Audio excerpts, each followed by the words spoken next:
Bless mega Bible quiz 2026 episode 171ലേക്ക് എല്ലാ പ്രിയപ്പെട്ട പ്രേക്ഷകർക്കും സ്വാഗതം. ബൈബിൾ പോർഷൻ പറഞ്ഞു തരാം. യെശയ്യാവ് 2 മുതൽ 5 വരെ, എഫേസ്യർ 3-ാം അധ്യായം നിന്നായിരുന്നു ഞാൻ പറഞ്ഞിട്ടുണ്ടായിരുന്നു ക്വസ്റ്റ്യങ്ങൾ ചോദിക്കാൻ പോകുന്നത്. അപ്പോ ആദ്യത്തെ ചോദ്യത്തിലേക്ക് പോകുന്നു. കാലിൽ അണിയുന്ന ഒരു ആഭരണത്തിന്റെ ശബ്ദത്തെ പാഠഭാഗത്ത് പറഞ്ഞിട്ടുണ്ട്, എന്താണ്? ക്വസ്റ്റ്യൻ റിപ്പീറ്റ് ചെയ്യുന്നു. കാലിൽ അണിയുന്ന ഒരു ആഭരണത്തിന്റെ ശബ്ദത്തെ പാഠഭാഗത്ത് പറഞ്ഞിട്ടുണ്ട്, എന്താണ്? രണ്ടാമത്തെ ക്വസ്റ്റ്യൻ, മനുഷ്യർ നിർമ്മിച്ച വിഗ്രഹങ്ങളെ ഏതെല്ലാം ജീവികൾക്ക് ഇട്ടുകൊടുക്കും? ക്വസ്റ്റ്യൻ റിപ്പീറ്റ് ചെയ്യുന്നു. മനുഷ്യർ നിർമ്മിച്ച വിഗ്രഹങ്ങളെ ഏതെല്ലാം ജീവികൾക്ക് ഇട്ടുകൊടുക്കും?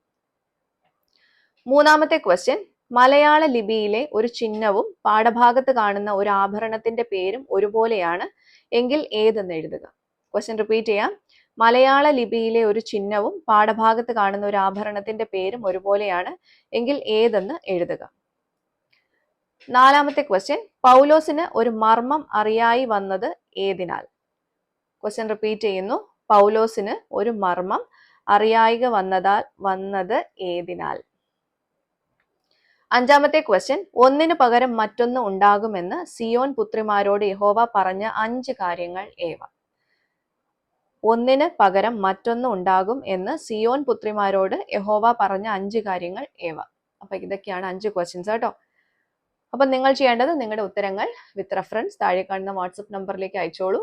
ശരി ഉത്തരം അയക്കുന്നവർക്ക് പോയിന്റ്സ് ഉണ്ട്, മാത്രമല്ല വേഗത്തിൽ അയക്കുന്നവർക്ക് കൂടുതൽ പോയിന്റ്സ് ഉണ്ടാവും കേട്ടോ. അപ്പോൾ ശരിയായിട്ടുള്ള ഉത്തരങ്ങൾ നാളെ റിവീൽ ചെയ്യുന്നതായിരിക്കും. അപ്പോൾ ശരി ഉത്തരങ്ങളുമായിട്ട് മറ്റൊരു വീഡിയോയിലൂടെ നമുക്ക് വീണ്ടും നാളെ കാണാം. Till then it's me Angel signing off. Bye and take care.